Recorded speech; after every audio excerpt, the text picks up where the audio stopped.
Bonjour, Bonjour tout le monde. bonjour tout le monde. Est-ce que les gens commencent à arriver? Oui, les gens commencent à arriver. Bonjour et bienvenue pour cette nouvelle session de l'Email Academy de Mailjet. Une Email Academy un peu spéciale cette fois-ci, puisqu'elle sera entièrement consacrée à la planification et à la réussite, évidemment, de vos campagnes d'emailing pour le Black Friday et évidemment ensuite pour les fêtes. Commençons par les présentations. Donc, je suis Thomas, Thomas Edukovic. Je suis responsable marketing France pour Cinch Mailjet. Et avec moi aujourd'hui, il y a Stéphanie qui se Oui, présente. oui, donc moi je suis Stéphanie, je suis responsable senior du produit chez Miljet et je suis contente d'être là avec vous comme d'habitude. Très bien. Avec nous également en coulisses pour vous aider. Vous pourrez compter sur Lara et Plamena en direct de Sofia, qui répondront à vos questions que vous pouvez poser en utilisant l'onglet questions dans la colonne de chat à côté. Donc, si vous avez des questions spécifiques sur Mailjet, sur les choses que l'on dit même pendant la présentation, n'hésitez pas à les poser directement là. Ça sera plus simple pour elle d'y répondre et ensuite pour nous d'y répondre même durant la session de questions-réponses à la fin du webinaire, puisqu'il y aura évidemment une session de questions-réponses. Et enfin, finissons les présentations avec les deux autres personnes en coulisses. Laura, en direct de Düsseldorf, notre responsable senior du parcours client, et Thomas, depuis Austin au Texas, pour toute la logistique technique. Voilà pour les présentations. On peut commencer au programme aujourd'hui, donc tout sur le Black Friday. Et bon, on ne va pas réinventer la roue. C'est un plan assez standard si vous avez suivi quelques emails académie jusqu'ici. Donc, on va pas traiter de planification des envois, de l'envoi même et de la réussite, à savoir bon, le suivi, l'analyse, ce que vous devez faire après vos envois. On terminera, comme je l'ai dit tout à l'heure, par des questions-réponses. Mais N'oubliez commençons pas, par... Pardon. juste un petit commentaire, c'est que dès que vous posez vos questions, vous pouvez aussi voter sur les questions que vous trouvez le plus pertinentes. Donc, n'hésitez pas à aller regarder dans l'onglet questions et ça peut, vous pouvez voilà, mettre une petite pouce sur les questions qui vous trouvent le plus intéressant. Merci pour cette précision, effectivement, Stéphanie. Et ce sera, ça sera plus simple pour nous pour identifier les questions qui semblent les plus pertinentes auprès du public. Commençons par un constat. Il y a quelques semaines, Cinch Mailjet, en collaboration avec sa société mère Cinch, a publié les résultats d'une enquête menée auprès de consommateurs sur leurs habitudes durant et avant le Black Friday. Et il en ressort que plus de 50% des participants à l'enquête souhaitent entendre parler des offres de Black Friday au moins un mois à l'avance. Donc, c'est pour ça qu'on fait ce webinaire maintenant. Et par email. L'email l'emportant largement sur tous les autres canaux de marketing. Donc, en 2025, toujours, l'emailing reste pertinent et important dans votre stratégie de communication autour du Black Friday qui, cette année, a lieu le 28 novembre, je crois. Donc, le Cyber Monday, c'est le 1er décembre.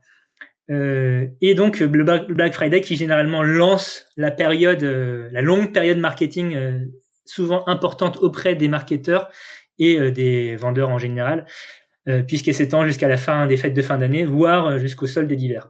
Franck demande s'il est possible d'envoyer un message en privé. Non. Vous pouvez nous poser vos questions, mais par contre, les questions privées ne sont pas ouvertes dans le chat. Désolé. Et je vous propose qu'on vous présente une nouvelle personne au sein de Mailjet. Je te laisse faire les présentations, Stéphanie. Oui, donc aujourd'hui, on va utiliser un cas concret pour illustrer la mise en place d'une campagne pour les fêtes ou pour Black Friday avec Valérie. Donc, on vous présente Valérie qui est gérante de Pause and Relax, qui est un jeu de mots très drôle en anglais, moins en français, mais voilà.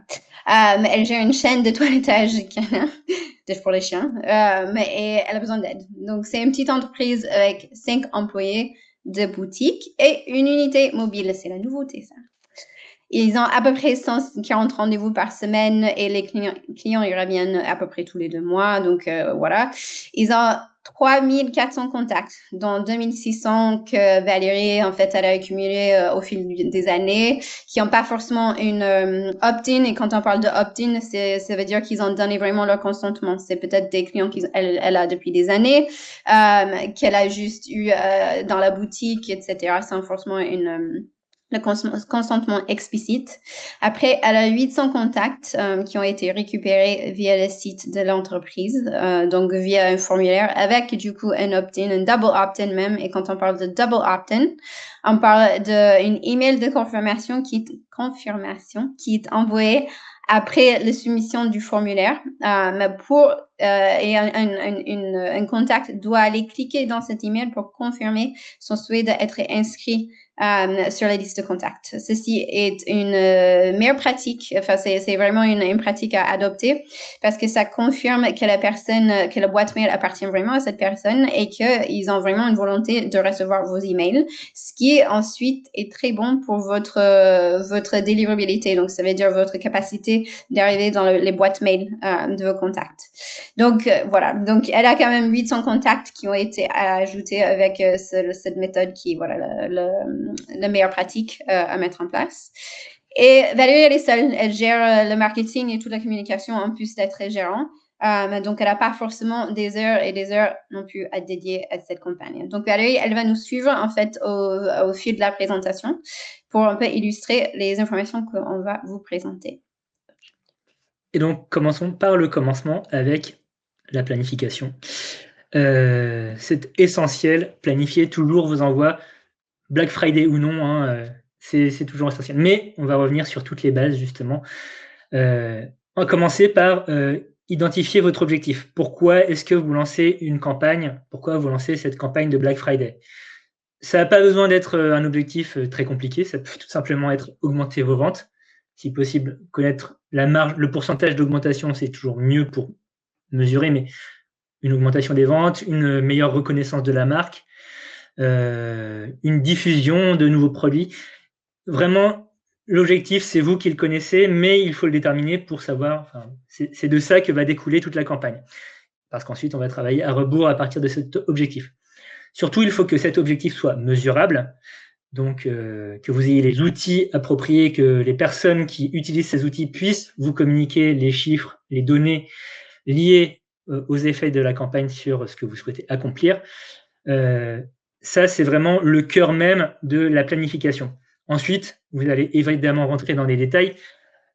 Concernant l'emailing, ça ne va pas drastiquement changer de ce que vous faites probablement déjà, savoir l'identification des cibles et des segments. Est-ce que j'envoie à toute ma liste de contacts ou seulement à certaines personnes?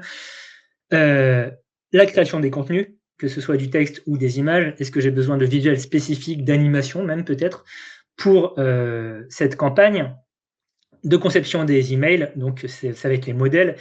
Est-ce que je garde le modèle standard que j'utilise régulièrement pour mes offres de Black Friday ou est-ce que j'essaye d'être original, de surprendre avec une structure un petit peu différente, une mise en page différente?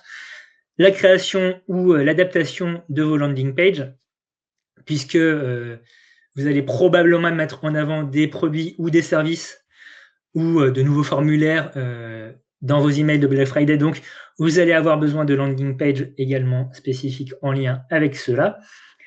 Une coordination avec vos différents canaux, parce que donc on l'a vu, l'emailing c'est très bien, c'est ce que préfèrent les gens durant Black Friday, mais c'est encore mieux si ça travaille en collaboration avec vos autres canaux de communication, type plateforme de messagerie comme WhatsApp ou vos réseaux sociaux, ou tout simplement votre site, hein, voilà.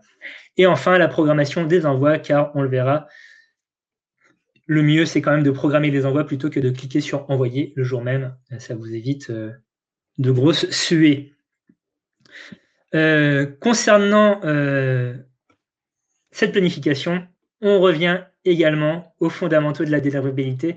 Si ce n'est pas votre première participation à l'Email Academy de Mailjet, vous nous avez déjà probablement entendu parler de fondamentaux de la délivrabilité et vous en avez peut-être un peu marre, mais pour moi, c'est vraiment l'essentiel. C'est comme pour tout, hein, la réussite d'un projet, c'est 90% de préparation, 10% d'improvisation. Et les fondamentaux de la délivrabilité, c'est vraiment 90% de de préparation. On va commencer par l'authentification de votre domaine d'envoi via les protocoles de SPF, qui sont SPF, DKIM et des marques.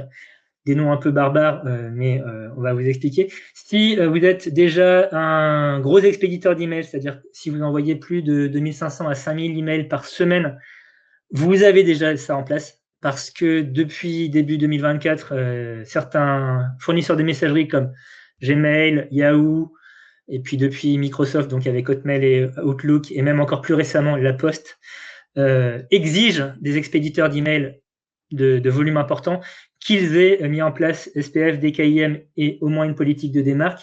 Sinon quoi, leurs emails ne pourront pas rentrer dans leur boîte de réception. Donc, a priori, si vous êtes expéditeur d'emails important, vous avez déjà paramétré cela. Pour les autres personnes, il s'agit de protocoles qui protègent d'une part,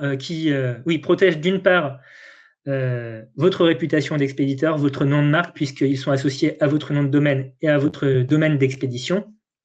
Et d'autre part, ils ont été poussés par les différents acteurs de l'emailing, notamment les messageries, puisque ces protocoles permettent de protéger les destinataires de tentatives d'usurpation d'identité, de tentatives de phishing et d'autres attaques de ce type. Donc c'est essentiel, surtout dans une période chargée comme le Black Friday, où on constate un pic très important d'envoi. Il y a jusqu'à plus 33% d'emails en plus qui sont envoyés dans le monde sur cette courte période.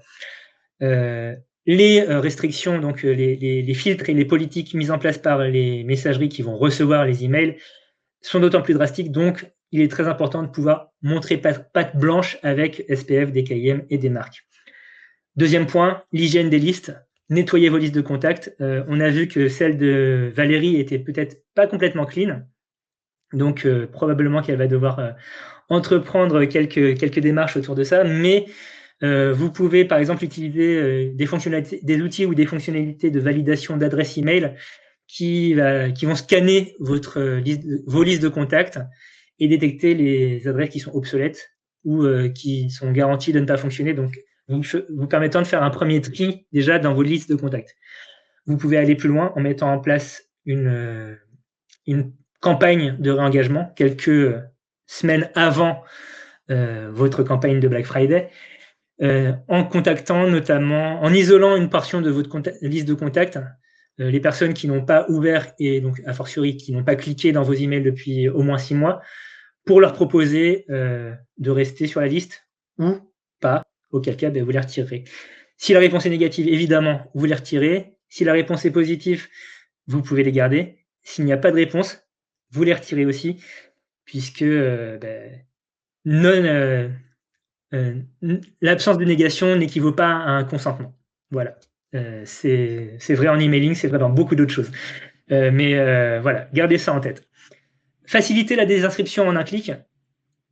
C'est également une politique qui a été exigée par Gmail et Yahoo en 2024, donc permettre aux destinataires, aux contacts de pouvoir se désabonner d'un email tout simplement en cliquant sur un bouton qui est généralement en haut du webmail.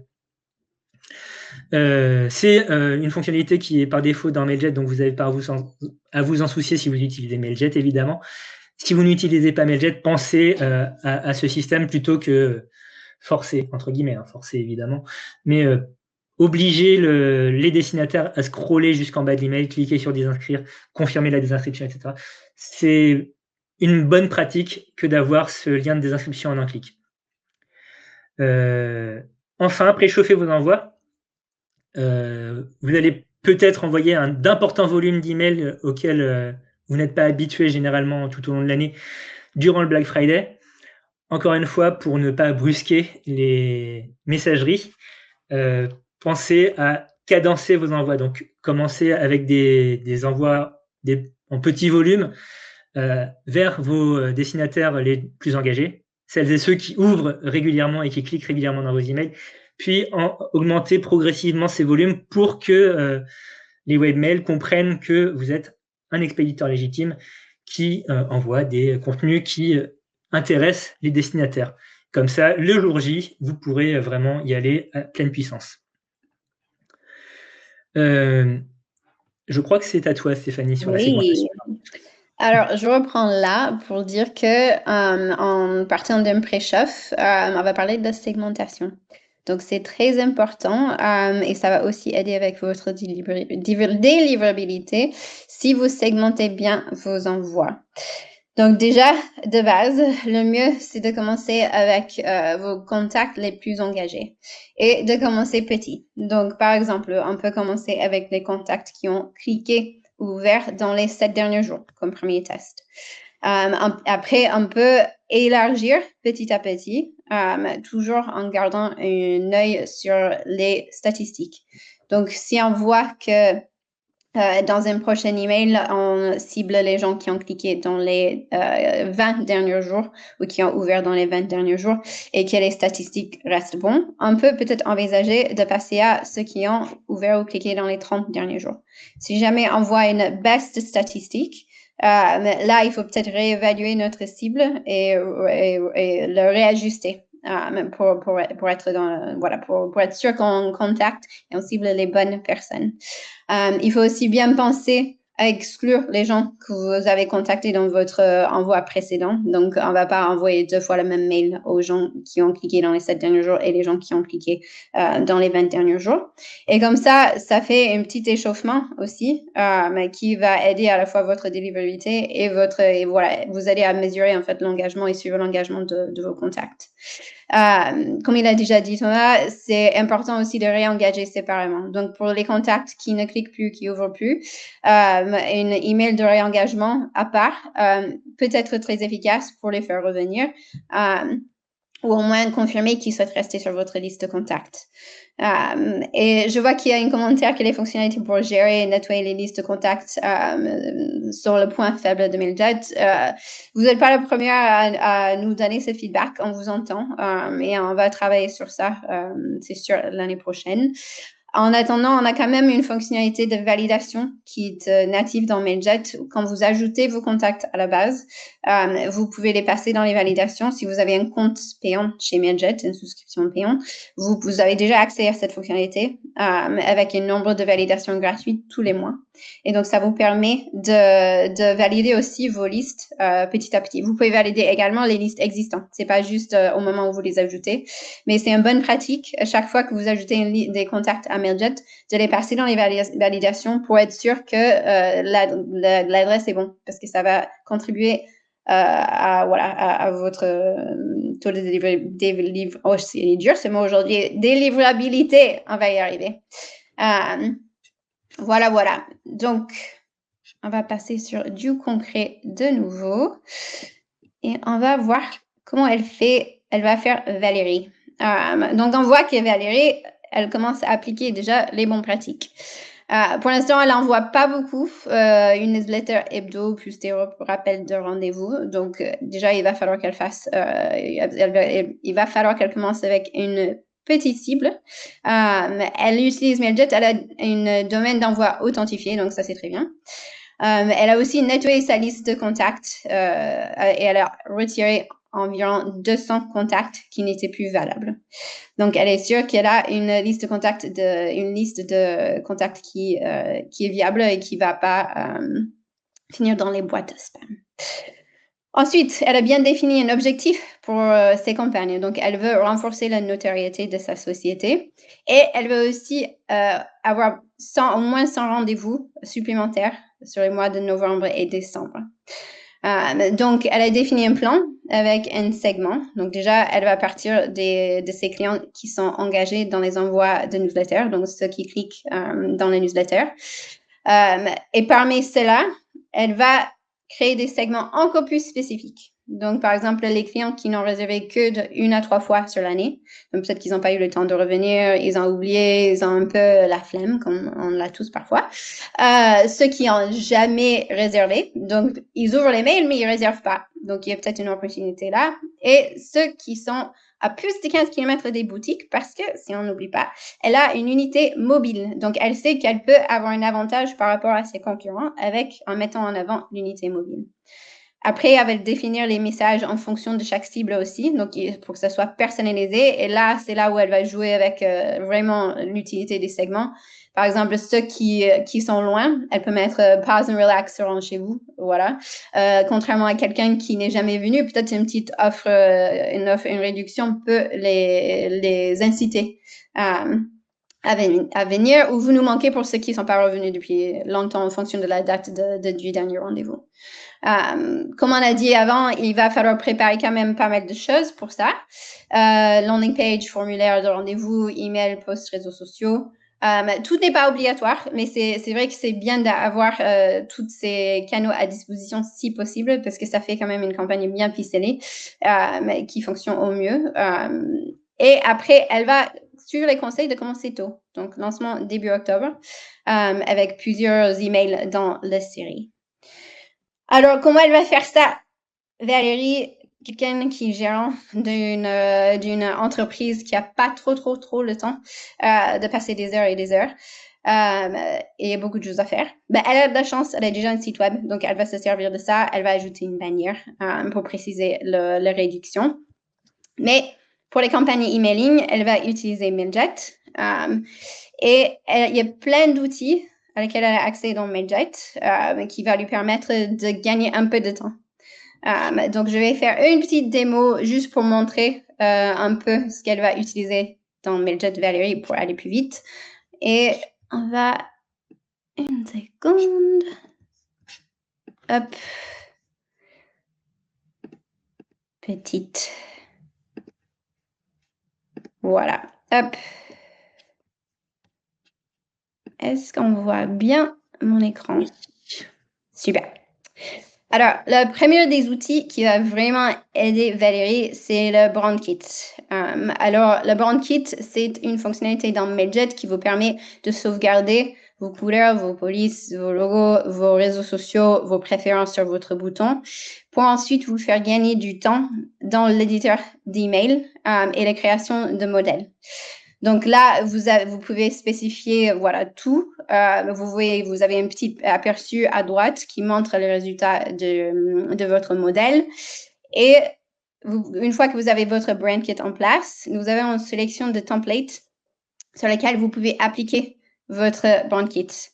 Et là, hop, on voit que les couleurs, la police, le logo est ajouté sur le template de base.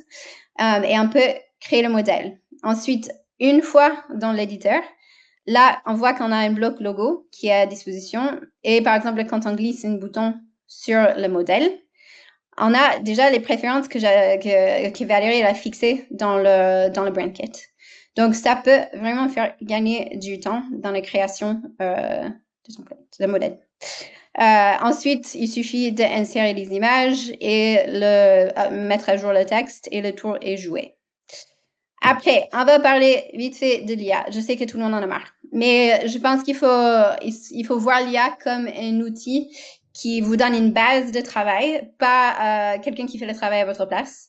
Et je pense que c'est vraiment, c'est sûr dans l'emailing que c'est ça. Donc, je pense que là, par exemple, Valérie, elle est partie d'un texte qui était déjà sur son site web qui expliquait l'historique de sa boîte.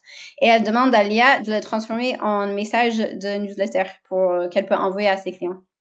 Là, ça ne va pas être parfait, mais c'est une base qu'elle peut regarder, éditer et mettre à son style pour déjà ne pas avoir à faire face à la peur du page blanche. Je ne sais pas si vous avez déjà arrivé quand vous avez créé une campagne. Hop, on va faire un petit pause. Donc voilà, donc ça peut être vraiment une aide pour aller plus vite dans la création de texte. Et après, on va parler vite fait de aussi la création de modèles. Donc, si jamais vous voulez tester un nouveau modèle ou que vous êtes nouveau et que vous savez pas trop comment créer un modèle d'email et vous voulez une base, on a aussi un générateur de modèles par IA qui peut vous aider à créer pareil une base. Ça va pas être parfait, ça va pas être parfaitement adapté, mais ça vous donne une base de travail. On peut aussi appliquer le Brand Kit sur les modèles créés par l'IA. Et on voit que ça nous donne un modèle un peu différent qu'on peut ensuite adapter à notre marque. Donc, on voit que c'est vite fait. Oups, il y a un petit problème technique.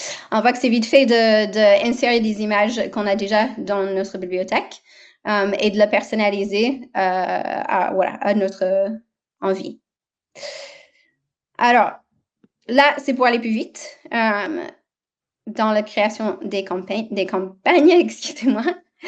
Mais aussi, il y a plein d'autres petites astuces juste à lesquelles on n'y pense peut-être pas. Par exemple, la duplication.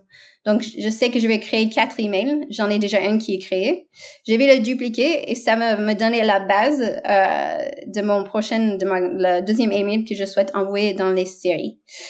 C'est tout bête, mais parfois, il y a des gens qui vont recréer depuis le début, alors il suffit de dupliquer une campagne, ou pareil, avec un modèle, on peut dupliquer un modèle. Là, je modifie pour la deuxième campagne qui va cibler ceux qui souhaitent utiliser l'unité mobile. Pareil, je change l'image, je vais mettre à jour le texte pour convenir à cette deuxième email. On va s'occuper de l'accessibilité, qui est très, très, très important. On va mettre à jour le texte alternatif. Le texte alternatif, pardon, pour ceux qui ne connaissent pas, c'est le texte qui apparaît quand l'image n'est pas affichée, mais aussi qui aide les lecteurs d'écran à lire votre email. Donc, c'est très important pour les images qui ont du contexte, un lien, qui ne sont pas décoratifs. Si vous avez une image décorative, ce n'est pas forcément nécessaire, mais il faut bien y penser. Il y a aussi d'autres aspects de l'accessibilité, par exemple la taille de la police. Donc, dans cet email, j'avais mis du 16, mais parfois du 18. Enfin, plus c'est gros, en fait, plus c'est visible, tout en laissant une hiérarchie. Il y a aussi le contraste des couleurs. Donc là, je pense qu'il y a un petit problème de contraste de couleurs, mais il y a plein d'outils pour vous aider à améliorer ça. Et la dernière chose l'avant-dernière chose que je souhaitais montrer, c'est une autre fonctionnalité dans Mailjet qui existe qui s'appelle la prévisualisation d'email. Et là, vous pouvez voir votre email rendu dans plus de 100 clients email. Et là, vous pouvez identifier des problèmes d'affichage avant d'envoyer. Donc, parfois, Outlook, il est très capricieux. Là, on peut voir, notre police ne rentre pas en Outlook, c'est parce que c'est une Google Font et que c'est pas conseillé. Dernière chose, c'est que, donc voilà, donc en fait, comme j'ai dit, il y a plus de 100 clients dans Dark Mode, en mobile, donc voilà, vous pouvez vraiment essayer de vérifier tous les cas de figure possibles. Et la dernière chose, c'est, j'en ai parlé tout à l'heure, mais qu'on peut programmer des choses à l'avance. Donc, vous pouvez, en théorie, créer votre campagne début septembre et le programmer pour le 15 octobre. Comme ça, vous ne vous retrouvez pas à la faire la nuit avant votre envoi. Voilà. J'arrête de partager mon écran. Hop. Et je reprends la main. Avant de passer à la suite, on vous propose un sondage. Avez-vous commencé à planifier vos envois pour le Black Friday? Et donc, vous pouvez voter en cliquant sur l'onglet sondage en haut de la colonne de chat. Voilà. Donc, certaines personnes ont déjà commencé, c'est intéressant. Voilà. Non, mais bientôt. Voilà. De mon côté, je m'attendais à vraiment beaucoup de non, mais bientôt et non pas avant novembre, puisque ça semble assez légitime, même si le Black Friday aujourd'hui en France reste une période commerciale qui a un petit peu plus le vent en poupe qu'il y a quelques années. C'est pas aussi massif que de l'autre côté de l'Atlantique. On en convient. Mais intéressant de voir que certaines personnes ont déjà commencé à planifier, à préparer. Je vous laisse encore quelques secondes et on va fermer le vote. Voilà. Ok, donc c'est à peu près représentatif à ce que j'avais en tête. Non, mais bientôt, on peut penser que vous allez commencer à vous y mettre courant octobre, voire début octobre. Ce qui est la bonne période pour ça, finalement. Si vous comptez commencer à faire vos envois un mois avant le Black Friday, qui cette année, on le rappelle, est le 28 novembre. Et donc, on peut imaginer que vos envois se feront à partir de fin octobre. Et pas avant novembre, ça reste logique aussi avec la façon dont on peut envisager le Black Friday en France. Passons à la suite, justement. Envoyer. Donc, Stéphanie a déjà passé en revue beaucoup d'outils et beaucoup de pratiques en lien avec l'envoi. Et donc là, j'ai intitulé cette section « N'ayez plus peur de cliquer sur envoyer », mais fondamentalement, comme vous l'aurez compris, le mieux, c'est de ne pas avoir à cliquer sur envoyer, mais bien de programmer votre envoi pour ne pas avoir à stresser le jour de l'envoi. Et donc, pour s'éviter ce stress, ça passe donc d'une part par la planification, ça on l'a vu, ça passe aussi par beaucoup de tests. Donc, que ce soit via la prévisualisation des emails qu'a présenté Stéphanie il y a quelques secondes, pour s'assurer que le rendu des emails sur tous les appareils et tous les webmails soit correct. Ça passe par la vérification que la personnalisation dynamique, pas que la personnalisation statique où ça dit bonjour Thomas et ça s'arrête là, fonctionne bien. C'est pour ça qu'il vous faut des listes de tests avec des contenus dynamiques si possible, qui renvoient les emails à vous sur différentes messageries si possible, mais en tout cas à vous, pour que vous puissiez vous assurer que ce contenu dynamique fonctionne différemment d'une personne à une autre et propose effectivement un contenu dynamique. Enfin, n'oubliez pas les tests AB.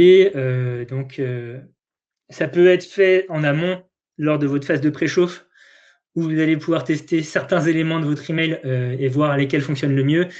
Par exemple, la ligne d'objet, le positionnement d'un bouton d'appel à l'action, une couleur, une police de caractère, un type de messaging, un type d'image.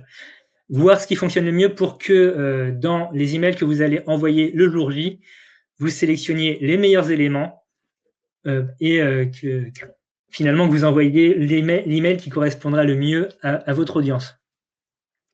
Le bon envoi au bon moment, ça aussi c'est une rengaine un peu habituelle désormais dans l'Email Academy.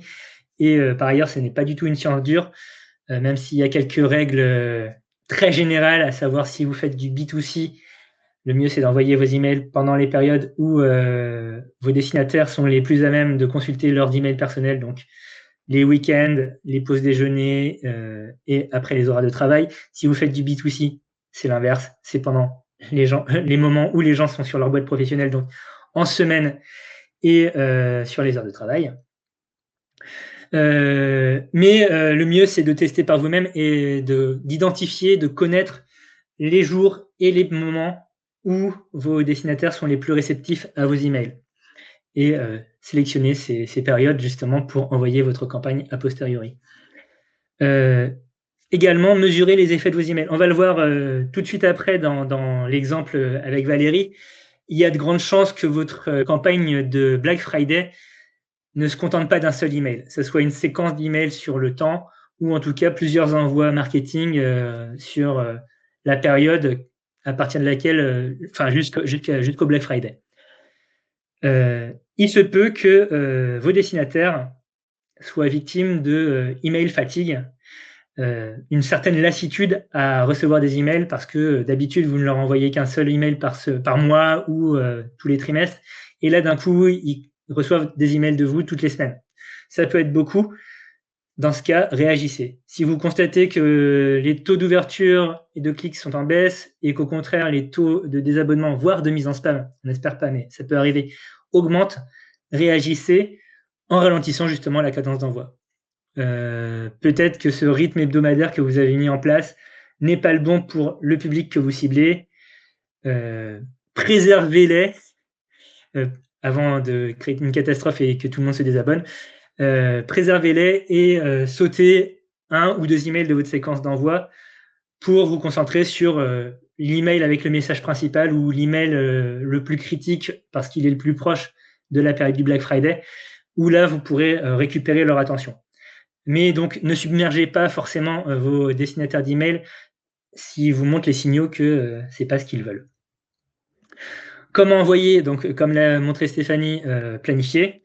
Donnez-vous le temps d'optimiser vos envois, de faire les tests, de vérifier que le message fonctionne bien en parallèle de votre préchauffe et de toute votre planification technique. Utilisez l'automatisation, évidemment, en mettant en place des scénarios avec différents embranchements. Vous pourrez proposer ce qu'on appelle le bon email à la bonne personne au bon moment en fonction des différentes actions prises par les destinataires suite à l'envoi du premier email de la séquence d'automatisation.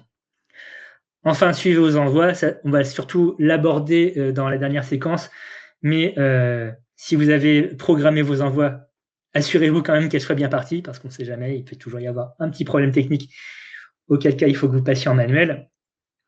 Mesurez les rebonds et des inscriptions, donc toujours dans le but d'éviter cette lassitude liée à l'email et donc de réagir et d'adapter vos rythmes d'envoi. Et vérifier que les différentes variables des envois automatisés fonctionnent correctement. Est-ce que la personne qui a cliqué dans l'email a bien pris le bon embranchement de la bonne séquence du scénario d'automatisation? Est-ce que ça s'est bien enclenché?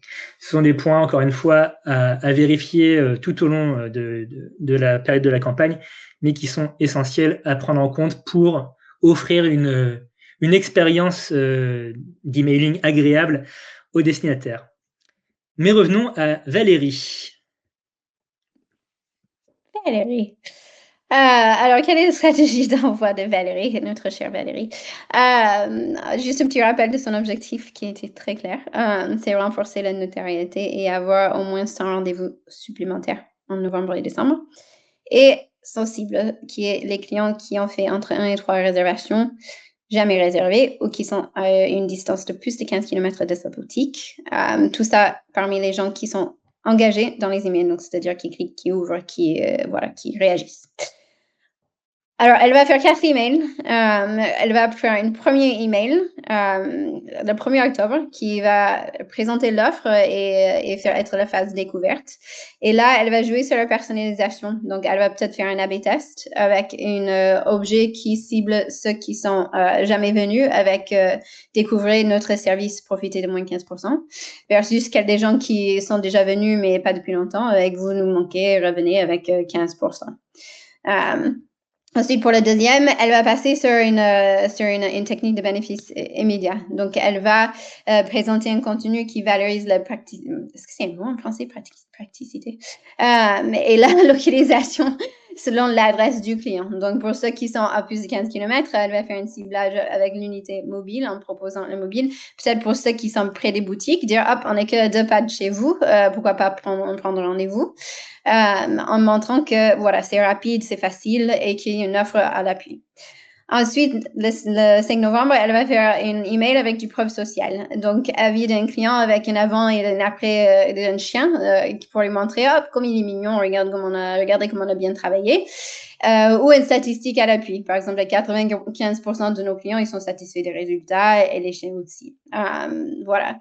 Et en dernier, elle va mettre un petit coup de boost avec une urgence ou du FOMO, comme on dit en anglais. Donc, c'est le fear of missing out ou la crainte de rater quelque chose. Avec un compte à rebours. Et par exemple, plus que 2 semaines pour profiter de moins 15%. Et là, c'est vraiment une opportunité pour elle d'utiliser toutes les bonnes pratiques qui a présenté Thomas, par exemple la personnalisation. Donc, elle pourrait tester un objet d'email, par exemple, ça fait longtemps qu'on n'a pas vu, c'est quoi le nom de chien typique en français? Un labrador? Un caniche? Un caniche? Je sais pas. Non, mais un prénom de chien, et pas en anglais, c'est genre Swart en fait, mais Fido. Fido. Ok, voilà, donc elle peut mettre le nom du chien pour un peu personnaliser. Ça fait longtemps qu'on n'a pas vu, voilà, le nom du chien, pour un peu essayer d'être mignon et de les inciter à ouvrir l'email. Donc là, la personnalisation, ça va être vraiment son ami, et c'est là où la segmentation et les connaissances des clients rentrent vraiment en jeu et peut réussir, enfin voilà, rassurer la réussite de sa campagne. Ensuite, elle va mettre le paquet, Valérie. Elle va aussi mettre en place des emails transactionnels complémentaires. Donc, par exemple, un panier abandonné avec J+1 après consultation sans rendez-vous. Donc, par exemple, si quelqu'un vient sur la page d'atterrissage qu'elle a mis en place et qu'ils ne prennent pas rendez-vous, elle va relancer. Il semble que vous avez regardé notre site. Pourquoi pas passer à l'acte? Et ensuite, elle va mettre en place des confirmations et rappels de rendez-vous. Donc, elle faisait déjà des rappels de rendez-vous, mais là, elle va mettre en place des confirmations et aussi mettre peut-être une petite touche spéciale par rapport à cette offre, les fêtes et un peu de personnalisation pour les cibles qu'elle a mis en place pour cet envoi. Donc, on lui souhaite du bonheur. Enfin, voilà, on souhaite que ça se passe bien pour Valérie. J'espère que ça va bien se passer. On verra les résultats à la fin, en tout cas. Voilà. Avant de passer justement à notre dernière séquence, j'ai envie de faire un deuxième point sur l'enquête, donc BFCM, c'est pour Black Friday Cyber Monday, qu'a mené Cinch Mailjet en collaboration avec Cinch, notamment avec ces deux graphes. Donc le premier reprend le point qu'on avait vu, à savoir sur quels canaux préférez-vous recevoir vos promotions de Black Friday Cyber Monday. L'email est largement en tête avec plus de 50% des réponses plébiscitées. À noter que ça, on ne le voit pas dans ce graphe, mais c'est abordé dans l'enquête. 61% des répondants, des participants à l'enquête, donc des consommateurs, affirment qu'ils ne souhaitent recevoir que des promotions de Black Friday, Cyber Monday, que par email. C'est le temps que ça fonctionne au cerveau, que ça monte au cerveau. Donc, encore une fois, ça montre le fait que l'email domine toujours ce marché des canaux de communication et que si vous avez à communiquer durant le Black Friday et le Cyber Monday, l'emailing, c'est quand même une bonne idée. Le deuxième graphique que je voulais montrer, c'est que parfois, on peut penser que la personnalisation des offres, c'est un peu gadget. Ce graphe nous montre que finalement, pas tant que ça, puisque 70%, plus de 70% des répondants se montrent à minima intéressés par ce que les marques, les vendeurs peuvent leur proposer en offre personnalisée.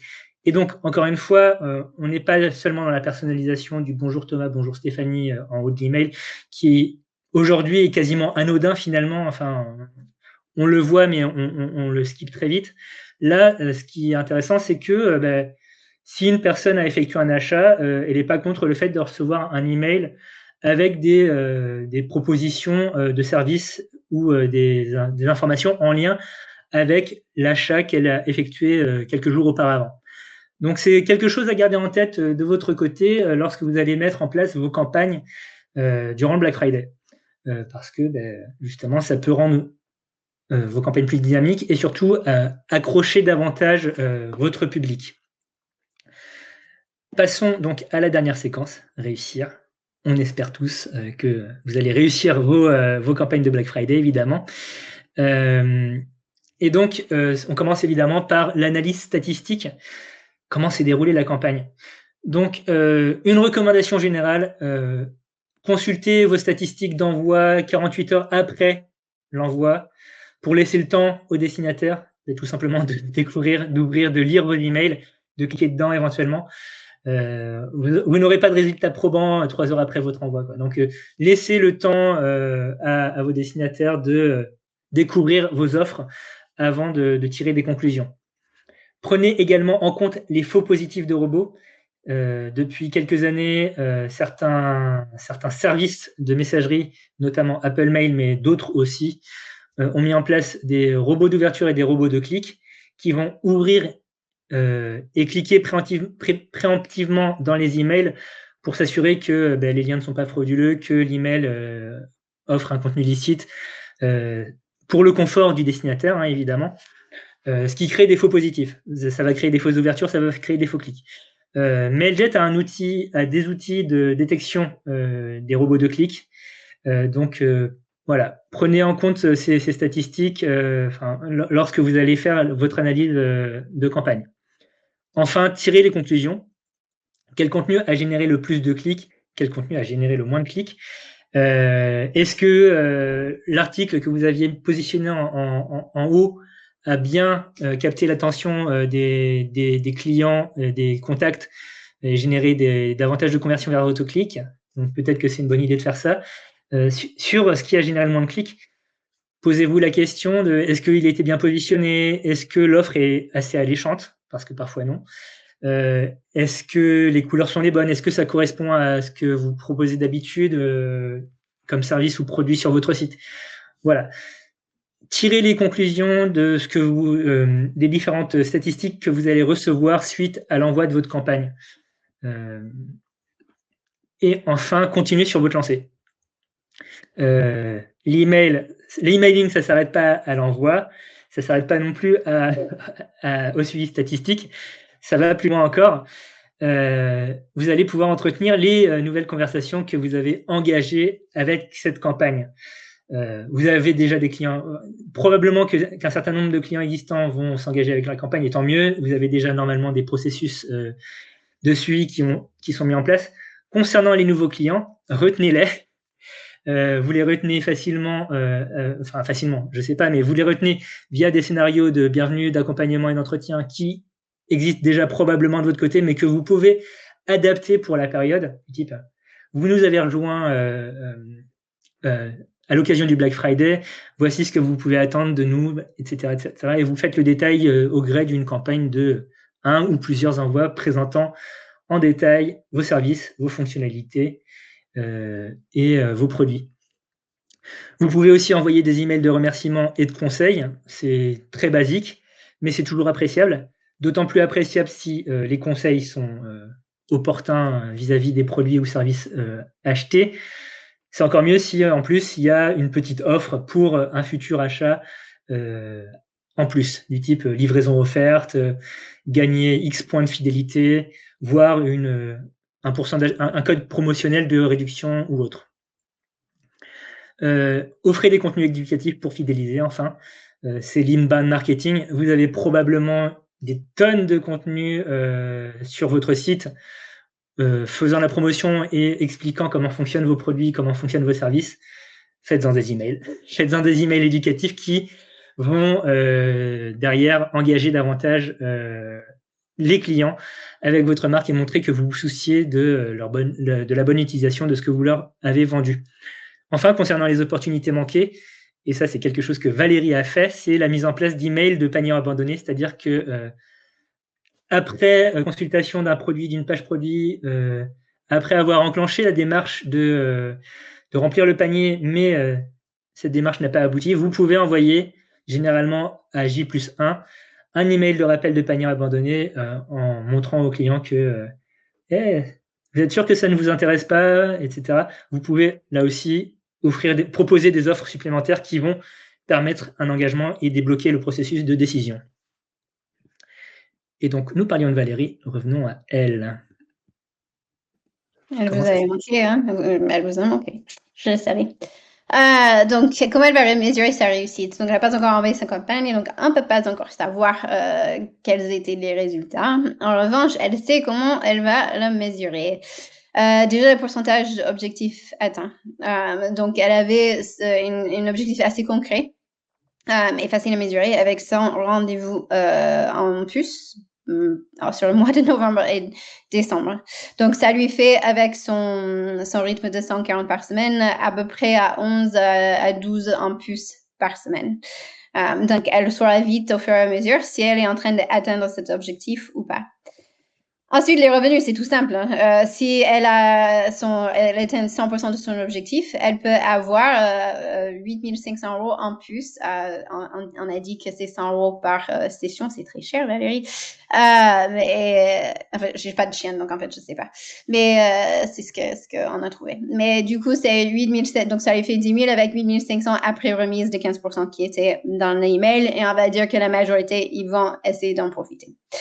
Après, le pourcentage de nouveaux clients, parce que oui, bien sûr, elle fait cette campagne ponctuellement, mais si par exemple, elle a 40 nouveaux clients sur les 100 rendez-vous, avec 40% qui reprennent rendez-vous dans les mois à venir, ça peut lui faire par exemple 1 600 € en plus sur les mois à venir. Donc, il ne faut pas juste penser à votre campagne comme un acte ponctuel, ça peut aussi vous apporter une clientèle supplémentaire et vous pouvez continuer à voir les résultats à long terme. Donc, pensez aussi à ce côté-là. Et bien sûr, les indicateurs emailing qui sont toujours très importants à suivre. Taux d'ouverture, clic, on les a couverts. Thomas, il les a bien décrits. Si vous avez des questions sur ce que ça veut dire, n'hésitez pas à les mettre dans le chat.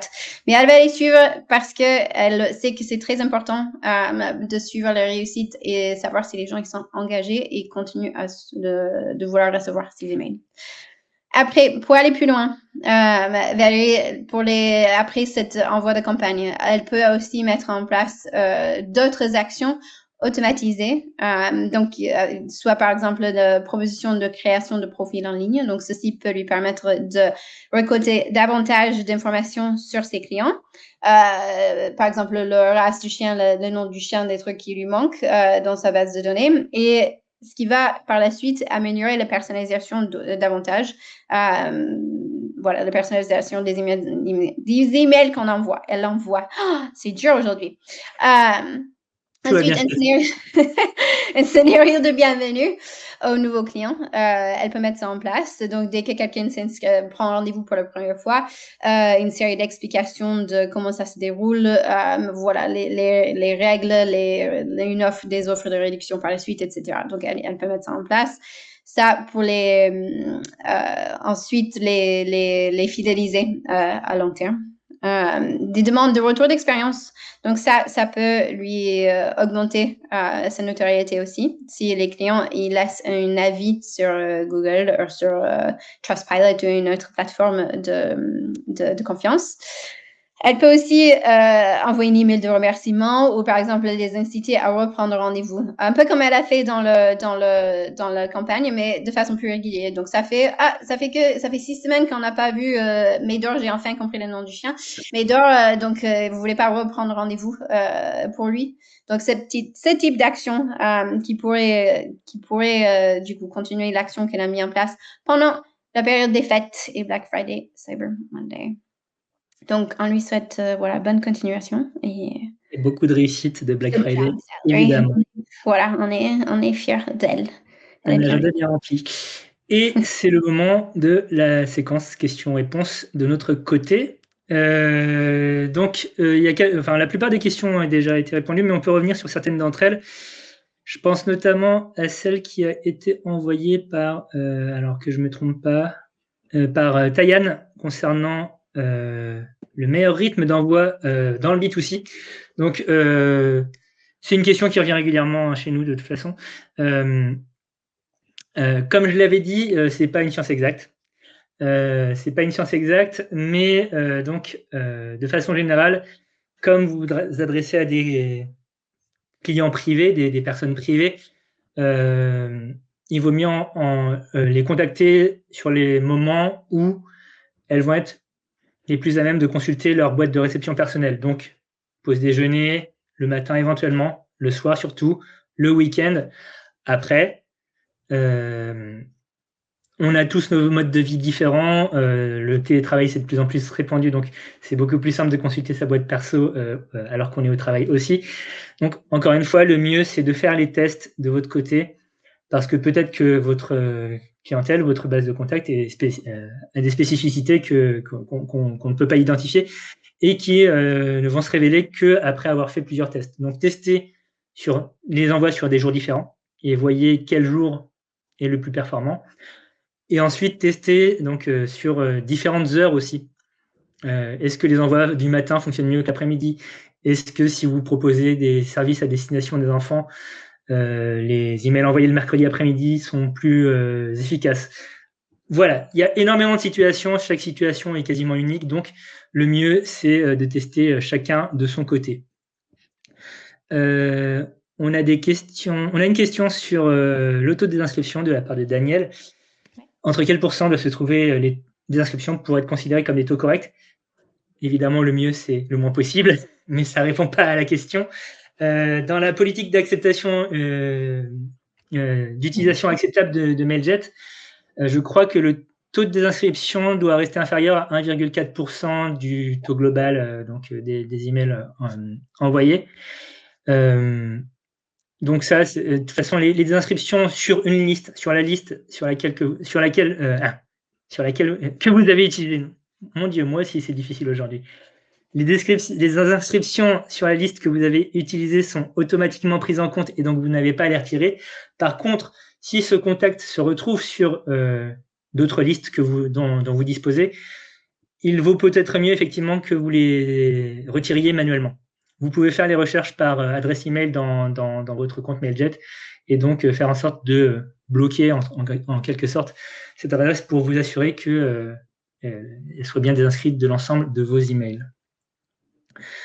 Euh, Sur les polices en Outlook qui ça serait bien oui, bien sûr. dessus, parce qu'on a énormément de retours sur ceci et c'est quelque chose que pas tout le monde. Alors, attends, je te trouve ça. Moi aussi, j'essaie, je l'ai vu. Alors, c'est C'est bon, ça. OK. Clara. Voilà. Donc, pour répondre à ça, en fait, donc j'imagine que par écriture, on veut dire la police. Donc, il y a une liste de polices qui sont bien supportées par tous les clients email. Normalement, c'est la liste par défaut qui est dans Mailjet quand vous avez le menu déroulant. Donc, parmi il y a Arial, Times New Roman, Korea New, Georgia. En fait, il y a toute une liste. Vous pouvez aussi également le trouver sur Internet, c'est juste si vous cherchez sur Google. Les Google Fonts ne sont pas supportés, ils sont mal supportés dans Outlook. Dans certaines versions, ça passe, dans d'autres non. Et Google ne permet pas les Google Fonts, n'affiche pas, pardon, je ne trouvais pas le mot, n'affiche pas les Google Fonts, ce qui est très marrant. Mais voilà, donc vous pouvez voilà, vous renseigner. Il y a une liste de police qui passe un peu partout. Après, vous pouvez quand même utiliser votre police Google si vous le souhaitez, ou votre police enfin voilà, la police de votre choix, si vous le souhaitez. Il y a toujours ce qu'on appelle une fallback. Donc, il va toujours avoir une autre police qui va s'afficher. D'ailleurs, vous pouvez la paramétrer dans Mailjet et choisir la police que vous souhaitez en tant que fallback. Voilà, dans vos paramètres de modèle. Et on va prendre une dernière question, une question de Clara encore, qui fait face à des rebonds ou des blocages réguliers du côté de ces envois. On en revient à une question d'hygiène de liste en fait. Lorsque un email renvoie des rebonds, donc il y a plusieurs types de rebonds. Rebond temporaire qui est lié à une erreur temporaire, par exemple parce qu'il y a eu une panne de serveur du côté destinataire ou que la boîte de réception était pleine, par exemple, et les rebonds permanents qui existent parce que l'adresse n'existe plus ou toute autre raison qui fait que l'email ne peut pas être délivré à l'adresse en question. Quand vous avez des rebonds, a fortiori des rebonds permanents, retirez-les de vos listes de contacts. Vos emails n'arriveront jamais là-bas. Voilà. Les rebonds, avec les rebonds temporaires, vous pouvez réessayer à plusieurs reprises. Au bout d'un moment, je ne sais plus au bout de combien de temps, peut-être que toi tu sais, Stéphanie, mais je sais que Mailjet, au bout d'un moment, passe en rebond permanent les rebonds temporaires qui ont envoyé trop de rebonds temporaires. Et si un mail est bloqué, c'est tout simplement parce que les services de Mailjet ont identifié que l'adresse était frauduleuse, n'existait pas, n'était pas valide. Donc, idem, c'est un indicateur qu'il faut les retirer de vos listes parce que ça n'arrivera pas de l'autre côté, en fait. Donc, la première problématique principale ici, ça réside tout simplement en une bonne hygiène de liste et un bon nettoyage, peut-être par le biais de notre outil de validation. Voilà. Donc, j'allais le dire, parce qu'il y a quelqu'un d'autre qui a posé la question sur quels sont les outils. Et donc, si vous avez un compte, je le redis, si vous avez un compte payant chez Mailjet, vous avez le droit à un certain nombre de validations tous les mois pour vérifier voilà, vos listes. Et c'est dans la colonne de gauche de Mailjet, dans la navigation à gauche, vous avez sous contact la possibilité de validation, ça s'appelle. Donc, n'hésitez pas à vous en servir parce que c'est inclus dans votre abonnement et c'est vraiment efficace pour vous aider à identifier les emails qui vont passer en rebond permanent ou en bloqué, même avant d'envoyer. Comme ça, vous n'avez pas besoin de vous affronter du coup à ces soucis. Voilà. Et cette session touche à sa fin, ça passe vite, comme toujours. Merci beaucoup à toutes et à tous d'y avoir participé. Vous allez recevoir un enregistrement de la session dans les heures qui viennent. Une prochaine session est déjà programmée, mais on n'a pas de date. Je crois que c'est courant novembre ou décembre. On vous tiendra au courant de toute façon très rapidement. Et d'ici là, bonne fin de journée. Merci. Au revoir. Bye bye.